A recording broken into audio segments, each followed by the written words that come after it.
Latch the windows, lock the doors, and put the kids to bed.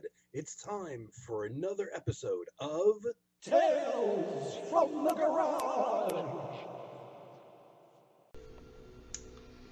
Hey guys, gonna try doing something different. I'm not gonna be on camera today. So I have only one hand free. I'm holding the webcam actually with one hand because there's nothing for me to rest it on. So here's my setup. I'm in the garage naturally, but there's stuff you don't see. See, I'm in the far corner.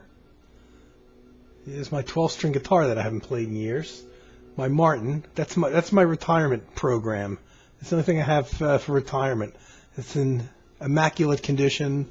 I think it's 1979 model, 12-string Martin. Hopefully someday it's going to be worth a lot of money.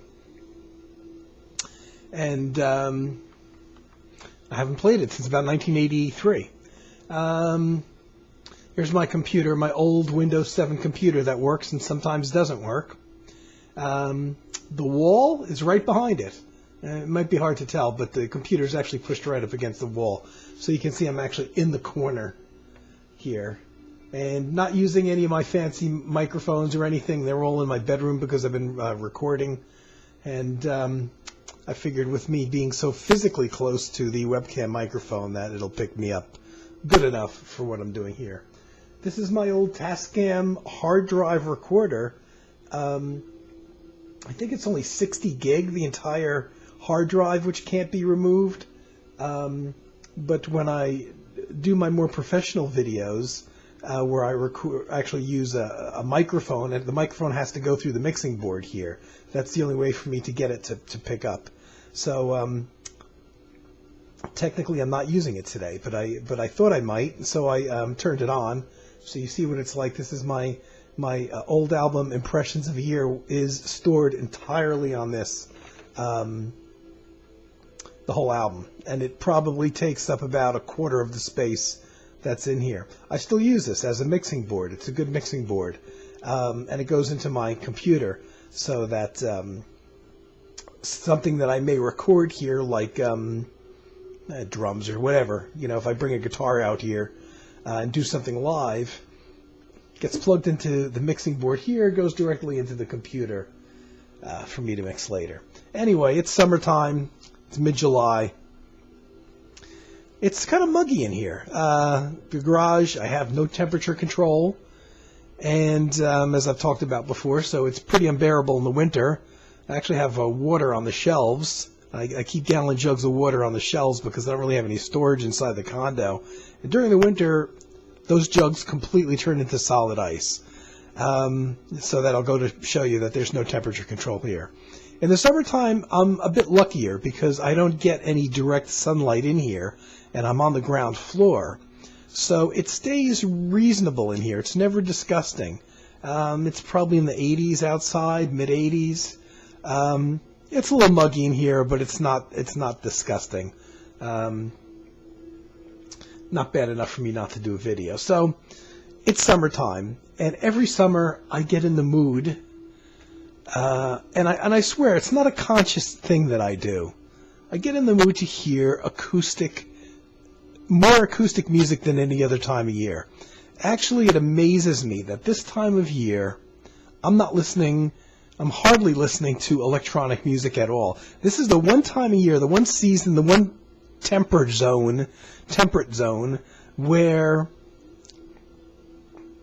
I wouldn't say I lose my interest, but other interests in hearing other kinds of music definitely override it. I actually, every night when I go to sleep and I put on sleep music that plays throughout the night, it's mostly drone music, so that is all electronic music, but that's not the active listening that I do.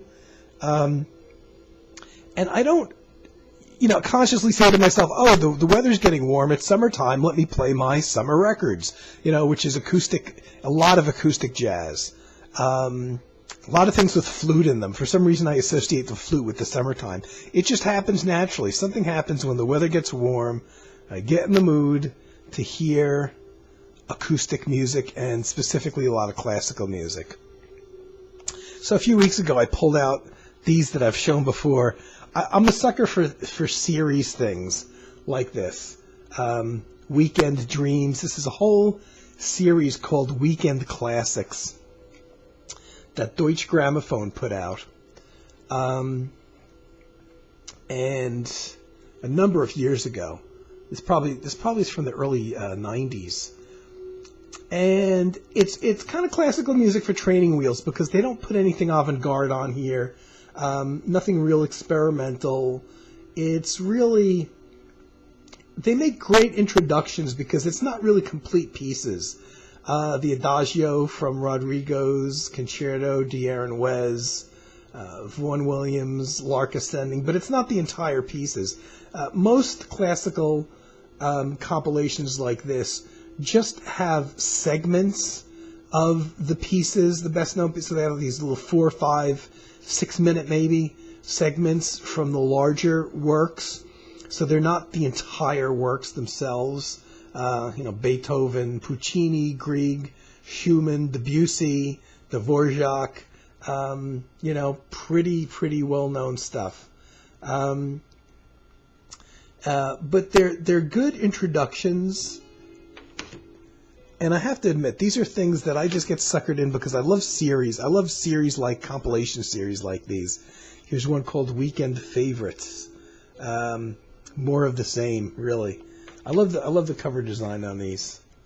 Some Satie, some more Vaughan Williams, Mahler. But like I said, it's not the entire. And these are just. These can range from pieces from the 1950s and 1960s in terms of the original recordings. But they're just nice to have. They're great introductions to classical music. And like I said, they're not the entire pieces though, so you definitely want to get further into a Beethoven piano weekend. So this one is all Beethoven stuff. And most of these, you'd be surprised. You've probably heard at least half of the pieces on these in various, generally in movies. These are used a lot for movie themes. An Adagio's weekend, so it's all the kind of slower, prettier things. But again, not the complete pieces. Albione, Mozart, Mendelssohn, Fiore, Tchaikovsky makes it. Rodrigo, another extract from Concerto di Aranjuez. But I love these. This is kind of where I start because, like I've said before, I'm no expert on classical music. So when I start feeling that, I want to hear some classical music, I might start with something like this to kind of wet my whistle before I go on to the full complete pieces. I'll kind of go to my library of classical stuff and just anything that looks interesting that's the full complete pieces by a composer.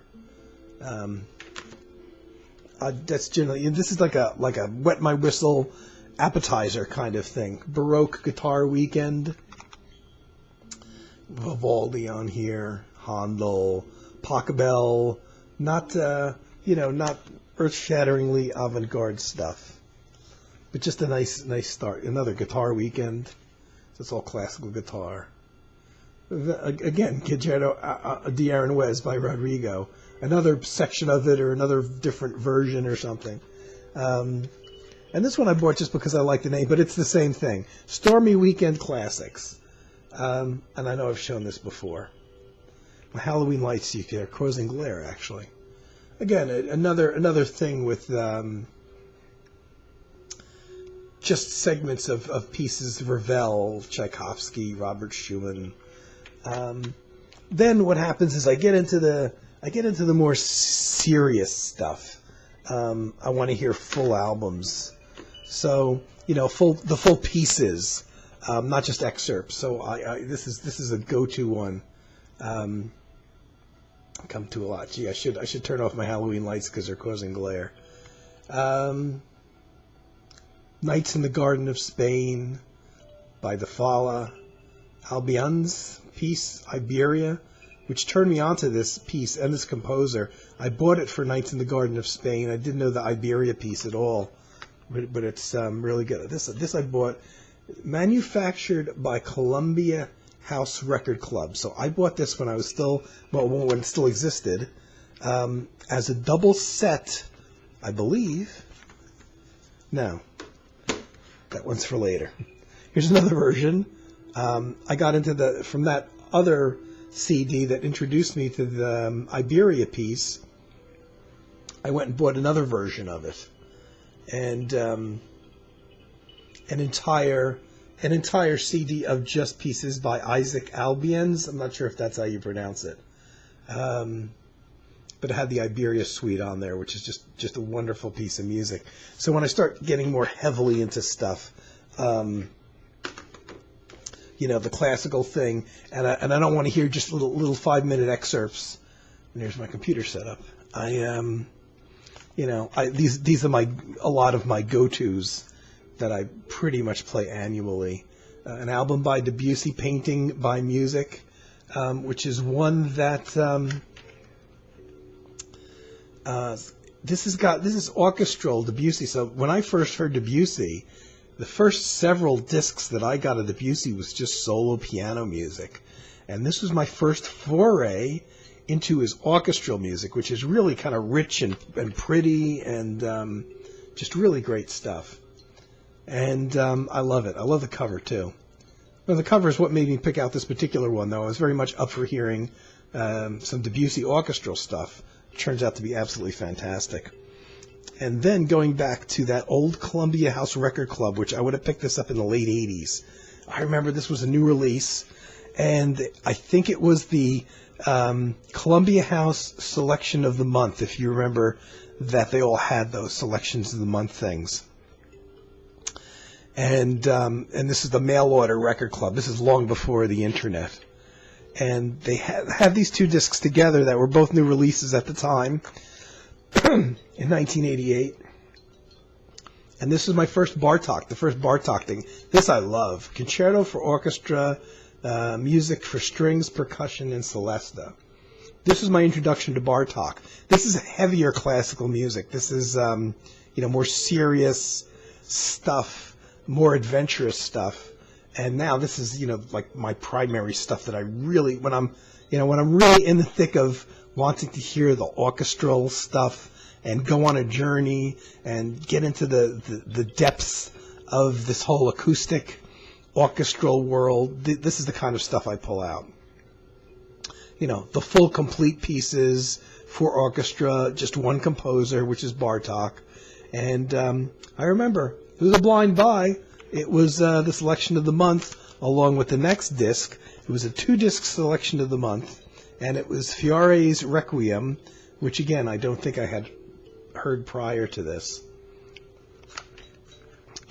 And again, it was a new album that came out, new recordings of these pieces, I should say, just like the Bartók album. New recordings of these pieces that came out in 1988. And new orchestral recordings. The entire album is just Gabriel Fiore's pieces. Introduced me to his pieces. So, apart from that, most of the jazz stuff that I've been listening to, like I said, it's weird because when I think about how little I've been listening to electronic music lately, it's unusual for me. However, on any given month, now the camera's going to go walkie here for a while. I'm going to show you what my MP3, I've talked about my MP3 discs. These are discs I make for my car. Let me try to get the camera here. And because my car, here's one that's all various Tangerine Dream albums. These are MP3 discs. Because my car plays MP3 discs, I take some of my favorite albums, and by an artist. I pick an artist, and I will make an MP3 disc. And the way that I compress them and all that, I can fit 8.5 hours onto a disc. You can actually fit much more than that time-wise onto an MP3 disc. But a long time ago, I did a test of the compression rates How far can you compress the files down before you start to notice a loss in quality of the files? Maybe it starts getting muddy, or you lose a high end or a low end or something like that. So I did a test, and I found the right bit rate, and I've stuck with that ever since. And so all these albums, I have thousands of albums in my computer in MP3 format. I decide what artist I'm going to do, and then I pick a bunch of compatible albums by that artist. And this is my Tangerine Dream one. And a lot of the listening that I do during the course of the month is actually based on me wanting to make an MP3 disc to play in my car. I almost never put on the radio anymore. And then I go to that artist's albums that I have, and now I generally almost always have far more albums by that artist that can fit on, onto an 8.5-hour disc. Here's one that I have, actually very rare that I do different artists on a disc, but these are the Works compilations and the Rarum compilations by some ECM artists. So in this one I have Pat Metheny, John Abercrombie, Terry Ripple, and Jack DeJohnette. They did a series called Works, which were compilation albums, and years later a series called Rarum, which were also compilations. And I just took those 4 artists' albums, and I stuck them all on one disc here. And it runs about 8.5 hours. I only put full complete albums, even if there's tracks on there I don't like. I always put the full complete albums. So a lot of my listening during the course of the month is me deciding, who don't I have a disc by? Well, now, my first car that I had an MP3 player in was about, 15 years ago. And so about 15 years ago, I started making these discs for my car. And at one point, I had hundreds of these discs. Then I lost them all. When I moved, I thought I took all these discs with me. I probably had 300 to 400 of these discs. Now imagine, 300 to 400 of these discs, each one holding about 8.5 hours worth of albums. So that's a lot of albums. Maybe skirting toward, 1,000 albums or something like that. I don't know. I have to do the math. I thought I took all those little booklets with me. I had these booklets that held about 50 each. I thought I took them with me when I moved, but I've lost them. So what happens in the recent few years, I've had to start from scratch all over again. Otherwise, I wouldn't have to do this at all, probably, because I had so many. Like I said, hundreds of these MP3 discs. But now, this is all I have.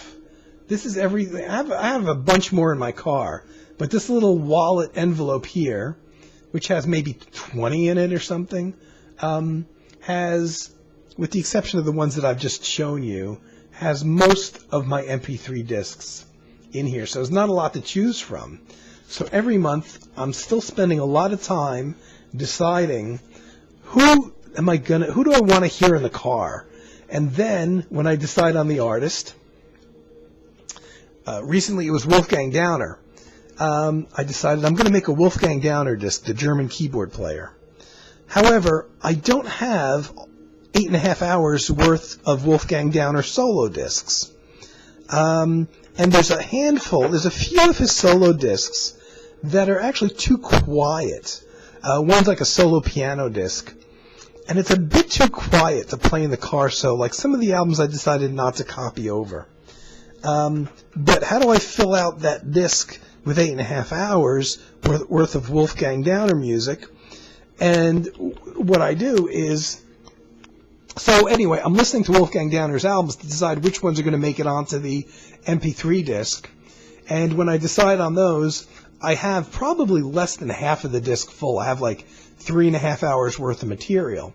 So Wolfgang Downer founded this group, though, in the late 70s called the United Jazz and Rock Ensemble. And that's Wolfgang Downer all the way at the top.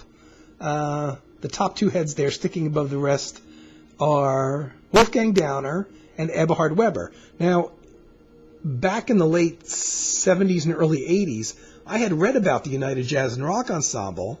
I didn't know Wolfgang Downer's music quite yet at that point, but I was a huge fan of Eberhard Weber, and I heard that he was part of this band, along with Charlie Mariano, there's Charlie right there, who I knew from Eberhard Weber's band. And I'm like, how do I get their albums? Well, this is in the LP days, long before CDs.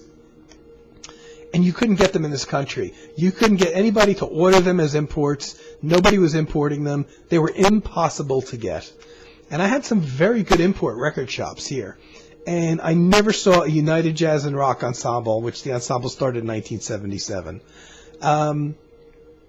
So, anyway, I'm making this MP3 disc with Wolfgang Downer, and I'm like, oh, well, Wolfgang Downer founded this group, and he essentially is the leader, and so I'm going to fill out the disc with my United Jazz and Rock Ensemble. And it's a very large band. There's too many members, like 20 to 25 members in the group. There's a very big horn section. And it's primarily acoustic. Volker Kriegel, who's a guitarist who I got turned on to it by listening to this and became a fan of his, also a German musician, like Wolfgang Downer, like Eberhard Weber. I got into him, and Charlie Mariano, who I already knew and I was a fan of, from Eberhard Weber's band, was in this. So for me, those are the big four, because they recorded some albums without one of the four musicians. Wolfgang Downer, since it was his band, he appears on all of the United Jazz and Rock Ensemble albums. Charlie Mariano doesn't appear on all of them, but he was a founding member, and he appears on quite a lot of them. But I guess from, touring commitments with his solo band or other projects he was working on, he didn't make it onto all the albums, but he's on like the first 6 or 7 or 8 albums of theirs. Like Volker Kriegel, who's no longer with us, but he was in the band for initially as a founding member, and does appear, like Charlie Mariano, in their first 7 or 8 albums or so. And Eberhard Weber, who actually, I think, only appeared on their first 6 albums. So in the early 90s, when they were still recording, Eberhard Weber started, he was touring with Jan Garbarek. I know he was a lot. And so I think, and he did have his own solo band for a few years. I'm not quite sure why Eberhard Weber wasn't on some of the later discs, even ones that Charlie Mariano and Volker Kriegel were on. But I think it was just due to touring commitments with other groups.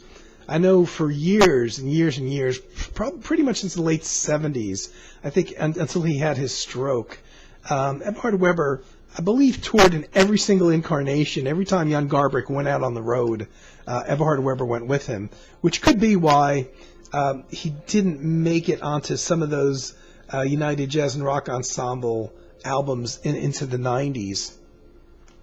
And there's a ton of great musicians on these albums that, I haven't given much credit to, but they deserve it. Barbara Thompson, the saxophone player, who was a founding member. Albert Mangelsdorf, Ian Carr, the trumpet player. John Heisman was the drummer, always for the group. But for me, the only ones that I actually have are the ones that all of the quote-unquote Big Four play on. Volker Kriegel, Eberhard Weber, Wolfgang Downer, and Charlie Mariano. Though eventually I'll probably pick up some of the other albums. Eventually, Eberhard Weber, I guess, like I said, was busy with touring and didn't make it to the later albums. Same as Charlie Mariano didn't make it to the later albums. Volker Kriegel didn't make it to some of the... Volker Kriegel might have made it onto all of the albums that the band recorded. I think they stopped recording about 2002. But I know he didn't do all the tours. I know he missed out on some tours. And kind of right after, actually before the last tour of the United Jazz and Rock Ensemble, before they called it quits, they called it quits, I believe, in 2002. In 2000, some of the musicians that had been in the United Jazz and Rock Ensemble, which is mostly German and British musicians, formed a 6-piece group. They must have toured, but they only did one recording. A 6-piece band called the German Jazz Masters, and they recorded this album, Old Friends. This is kind of very much like an offshoot from the United Jazz and Rock Ensemble. It has Wolfgang Downer and Eberhard Weber, both founding members of the United Jazz and Rock Ensemble. Albert Mangelsdorf, who definitely played with the United Jazz and Rock Ensemble. He might have even been an original member, I'm not sure. Manfred Scoof, who I believe also played with the... I'd have to go through my credits. Pretty sure Manfred played with United Jazz and Rock Ensemble as well. The two different guys here would be Wolfgang Hafner, who's much younger than the other guys, the excellent German drummer. Excellent guy. He's played with Passport and Metro, and he's got wonderful solo albums on his own. Very talented guy. So Wolfgang Hafner is the drummer here. Obviously, he's German. Kind of taking John Heisman's place, even though this isn't really a United Jazz and Rock Ensemble album. And interestingly enough, Klaus Doldinger, Klaus Doldinger has been the leader and only constant member of Passport, which has been his band. So you don't see a whole lot of Klaus Doldinger recordings where he's not the leader. So here's one where he was just a member of the band, and a very interesting six-piece band. Very much in that United Jazz and Rock Ensemble mode, but this is only 6 pieces versus the however many pieces the United Jazz and Rock Ensemble is with those huge horn sections. And no guitar. And the only thing I can't figure out is Volker Kriegel, who is German. I don't know why he wasn't tapped to play on this. There's no guitarist at all, and Volker Kriegel was still around at the time in 2000. So I don't know why Volker Kriegel, it would have been great if he would have appeared on this. So this has been a video of what I've been listening to lately and why I've been listening to it. And it went on much longer than I intended.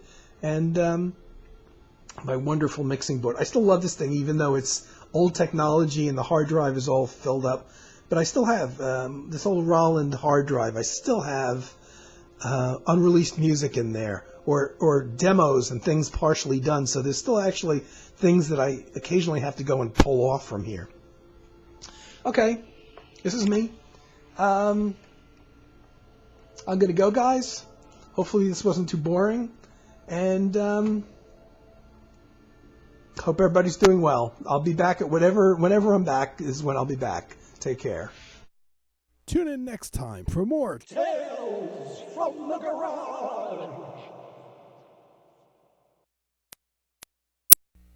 Garage.